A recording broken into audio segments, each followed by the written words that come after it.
Assalamualaikum warahmatullahi wabarakatuh. Perkenalkan, saya Hafid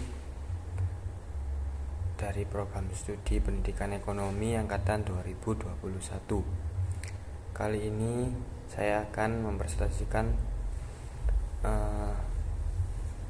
perkembangan digital bagi pembangunan ekonomi. Sebelumnya, alhamdulillah, puji syukur kehadirat Allah Subhanahu wa taala, Tuhan yang Maha Esa, atas limpahan rahmat serta hidayahnya. Saya berkesempatan untuk mempresentasikan perkembangan digital bagi pembangunan ekonomi. Presentasi ini adalah tugas dari mata kuliah ekonomi pembangunan yang diampu oleh dosen Bapak Naim MPD. Pada kesempatan kali ini kami mengucapkan terima kasih kepada semua pihak yang telah memberikan kami semangat dan motivasi dalam pembuatan tugas makalah ini. Kepada kedua orang tua kami yang telah memberikan banyak kontribusi bagi kami, dosen kami Bapak Naim MPD, dan juga kepada teman-teman seperjuangan pendidikan ekonomi angkatan 2021. Oke, langsung saja kita ke pembahasan yang pertama.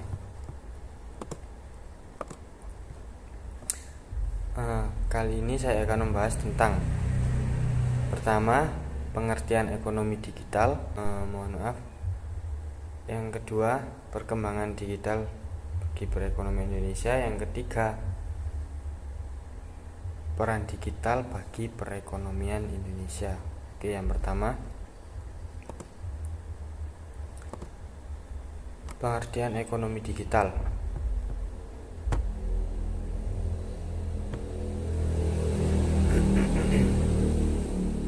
Ekonomi digital pertama kali diperkenalkan oleh Tapscott 1997. Menurutnya, ekonomi digital adalah sebuah fenomena sosial yang mempengaruhi sistem ekonomi, di mana fenomena tersebut merupakan karakteristik sebagai sebuah ruang intelijen, meliputi informasi, berbagai akses terhadap instrumen informasi, kapasitas informasi, dan pemrosesan informasi.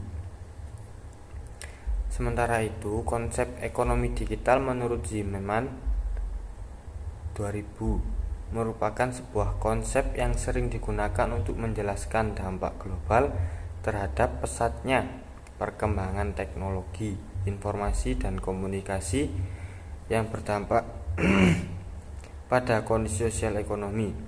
Konsep ini menjadi sebuah pandangan tentang interaksi antara perkembangan inovasi dan kemajuan teknologi yang berdampak pada ekonomi makro maupun mikro, bahkan pembangunan ekonomi di Indonesia.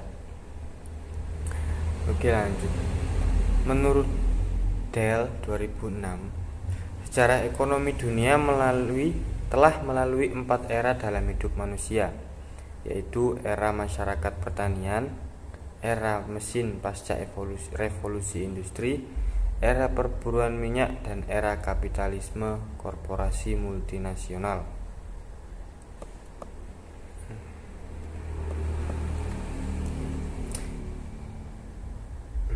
Ekonomi digital adalah seluruh kegiatan ekonomi yang menggunakan bantuan kecerdasan buatan atau AI, yakni Artificial Intelligence atau internet. Oke, lanjut. Sektor potensial dalam ekonomi digital. Yang pertama, sektor keuangan. Sektor keuangan merupakan salah satu sektor industri yang mengalami perkembangan seiring dengan perkembangan teknologi informasi dan komunikasi. Industri perbankan menjadi salah satu industri yang mengandalkan TIK atau teknologi informasi dan komunikasi untuk pelayanan kepada para nasabahnya, seperti layanan SMS banking, mobile banking atau m-banking, dan internet banking. Dan seperti yang kalian ketahui bahwa sekarang semuanya serba elektronik. Oke. Di sektor keuangan ada industri fintech. Industri fintech sendiri ada 3. Yang pertama sistem pembayaran atau payment, yang kedua pendanaan atau lending, yang ketiga selain kedua tadi yakni sistem pembayaran dan pendanaan. Sistem pembayaran seperti Dana, OVO, GoPay, di mana sekarang banyak warung makan, bahkan usaha-usaha makanan pinggir jalan ada pembayaran melalui QRIS ya itulah pokoknya.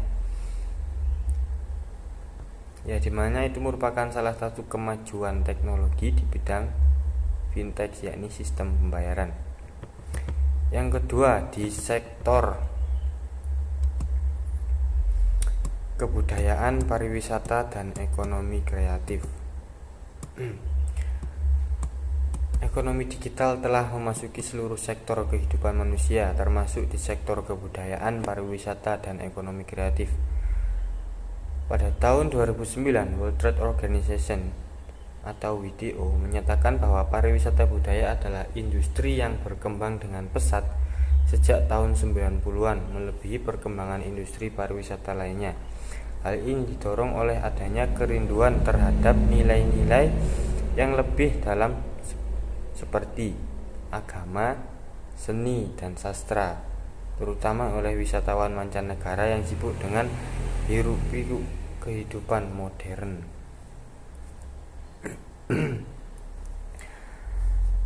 Modernisasi sebuah kota menyebabkan terjadinya gejala arus balik kebudayaan yang kembali mencari nilai-nilai kebudayaan dan kearifan lokal, sehingga diprediksi bahwa era ekonomi kreatif berbasis budaya akan mendominasi masa depan, menurut Larasati dan Rahmawati 2017. Sektor wisata yang beragam dengan keunikannya dan didukung dengan fasilitas serta sarana transportasi yang tersedia di kawasan wisata dapat memberikan pendapatan pemerintah maupun masyarakat yang sangat besar atau dibilang potensial. Oke. Bidang-bidang yang termasuk dalam ruang lingkup ekonomi kreatif di Indonesia adalah periklanan atau advertising, yang kedua arsitektur, pasar barang seni, kerajinan, desain, baik desain modern atau tradisional ya. Selanjutnya fashion di mana sekarang anak muda lebih berkembang cara berpakaiannya, maksudnya berkembang itu setiap orang berhak untuk bergaya sesuai stylenya, jadi tidak ada batasan untuk bergaya atau style. Yang selanjutnya video, film, dan fotografi, terus permainan interaktif atau game. Bahkan akhir-akhir ini game dimasukkan ke dalam SEA Games atau kejuaraan presiden seperti Piala Presiden, Mobile Legends, Free Fire maupun PUBG. Oke, dan selanjutnya musik. Siapa di sini yang kalau mengerjakan tugas atau sedang tugas itu sambil mendengarkan musik? Nah, musik seperti saat ini musik semakin berkembang. Selera orang berbeda-beda. Ada yang suka musik rock, reggae, slow, jazz, bahkan hip hop. Nah, terus kemudian seni pertunjukan, penerbitan dan percetakan, layanan komputer dan peranti lunak, televisi dan radio, riset dan perkembangan. Riset dan perkembangan. Oke. Yang kemudian sektor potensial yang ketiga adalah sektor pertanian. Membentuk suatu lembaga pembiayaan yang dapat menyediakan dana usaha maupun konsumtif yang dikelola oleh tokoh di komunitas petani serta mendapat kepercayaan dari petani anggota. Seperti diberlakukannya kelompok tani, itu merupakan suatu kemajuan. Biasanya kelompok tani itu mengepul atau menyediakan pupuk subsidi ya, tapi untuk sekarang dengar-dengar ada pengurangan subsidi pupuk. Nah, itu merupakan suatu permasalahan juga di sektor pertanian. Tapi permasalahan yang paling umum di sektor pertanian adalah SDM, di mana SDM ini sangat berpengaruh, seperti pola pikir masyarakat yang penting tandur, panen, itu aja, tanpa adanya inovasi atau pengembangan dari pertanian tersebut. Yang kedua, lahan pertanian. Akhir-akhir ini semakin banyak lahan pertanian atau perkebunan yang dijadikan kablingan. Menurut sekarang jual kablingan itu lebih lebih cuan lah pokoknya. Jadi lahan pertanian semakin berkurang. Ntar kalau sudah habis, kalian mau nanam padi di mana? Apa nggak jadi dah. Yang kemudian biaya dan pengetahuan, yaitu tadi seperti modal, apalagi sekarang harga pupuk makin mahal. Oke, selanjutnya yang untuk pembahasan yang kedua, perkembangan digital bagi pembangunan ekonomi di Indonesia.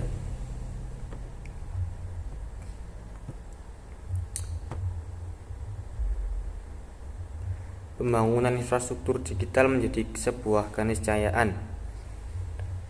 Beberapa argumen mendasari bahwa membangun infrastruktur digital menjadi keniscayaan bagi akselerasi pemulihan ekonomi nasional adalah: pertama, digitalisasi.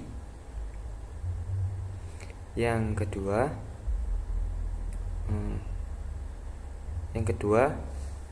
digitalisasi akan memberikan ruang yang lebih besar bagi publik untuk terlibat dalam perumusan atau perekonomian. Yang ketiga, ketergantungan di kehidupan masyarakat terhadap digitalisasi mencapai 76% pengguna internet berusia pengguna internet berusia 16 sampai 64 tahun yang menghabiskan waktunya untuk berselancar di internet. Sedangkan berdasarkan data dari Bank Indonesia, jumlah transaksi digital selama PSBB bulan April 2020 mencapai 64,48%, setengah lebih loh guys. Dan volume transaksi digital juga tumbuh sebesar 37,35% secara years on years. Oke, berikut adalah tabel atau persentase penggunaan digital online media.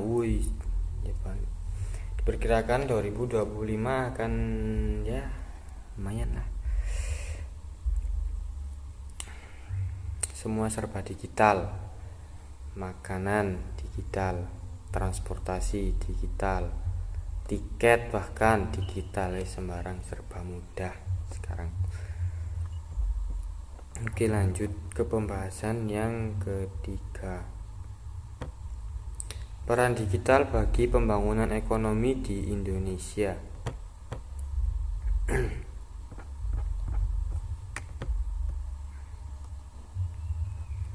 Yang pertama, peran di bidang transportasi. Seperti yang kita ketahui bahwa kini mencari alat transportasi sudah semakin mudah, ya kecuali kalau di pelosok ya baru nggak ada. Bahkan sekarang transportasi dalam genggaman, contohnya seperti Grab, Gojek, dan lain-lain. Yang kedua, di bidang kesehatan. Sekarang berkonsultasi dengan dokter menjadi semakin mudah ataupun membeli obat. Bisa melalui Halodoc, Halo Dokter atau Klik Dokter.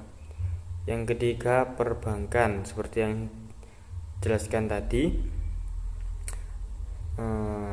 di perbankan enggak semua sih, sebagian besar transaksinya menggunakan digital seperti e-wallet, Brimo atau m-banking. Sekarang transfer tidak perlu ke ATM, tinggal buka aplikasi sudah beres, asalkan ada duitnya. Kalau nggak ada duitnya ya nggak bisa. Yang keempat, UMKM. Sekarang ingin usaha tidak perlu toko atau tidak perlu lahan, cukup sediakan barang. Kita sudah bisa mengepostnya lewat Shopee, Tokopedia, Bukalapak. Nah, itu termasuk UMKM. Seperti usaha kuliner lah ya. Ada bisa memesan melalui Shopee Food. Nah, itu merupakan suatu kemajuan di bidang UMKM. Yang kelima, pajak. Membayar pajak sekarang tidak perlu antri-antri. Kalau dulu membayar pajak itu setengah hari baru selesai, itu belum antriannya. Sekarang udah ada situs pemerintah seperti DJP online atau situs pajak yang lain seperti Klik Pajak, Ayo Pajak. Ya Allah. Nah, terakhir, kesimpulan. Yang pertama, ekonomi digital adalah seluruh kegiatan ekonomi yang menggunakan panduan kecerdasan buatan atau AI.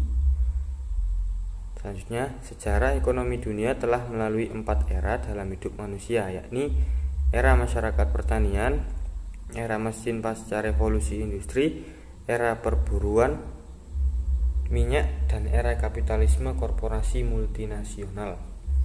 Selanjutnya, sektor yang potensial di era ekonomi digital adalah pertama, sektor keuangan, sektor kebudayaan, sektor pariwisata dan ekonomi kreatif, sektor pertanian, dan sektor agrologistik. Terus, pembangunan infrastruktur digital menjadi keniscayaan bagi akselerasi pemulihan ekonomi nasional adalah pertama, digitalisasi menjadi ujung tombak para pelaku usaha, khususnya usaha mikro, kecil, dan menengah atau UMKM dan industri kreatif. Yang kedua, digitalisasi akan memberi ruang besar bagi publik. Ketiga, digital akan memberikan ketergantungan bagi masyarakat dalam hal apapun itu. Terus kemudian digitalisasi berperan di bidang transportasi, kesehatan, perbankan, UMKM, dan pajak. Terakhir, tantangan di era digital adalah cyber security, sumber daya manusia, akses internet, persaingan yang ketat, dan regulasi perkembangan zaman. Oke, bila itu saja pembahasan kali ini. Mohon maaf apabila ada saya salah kata maupun penyampaian saya mohon maaf. Pak Naim, mohon maaf saya telat mengerjakan karena tenggorokan saya ya rada terganggu, gak bisa dikondisikan. Nah, mungkin itu saja yang bisa saya sampaikan, kurang lebihnya mohon maaf.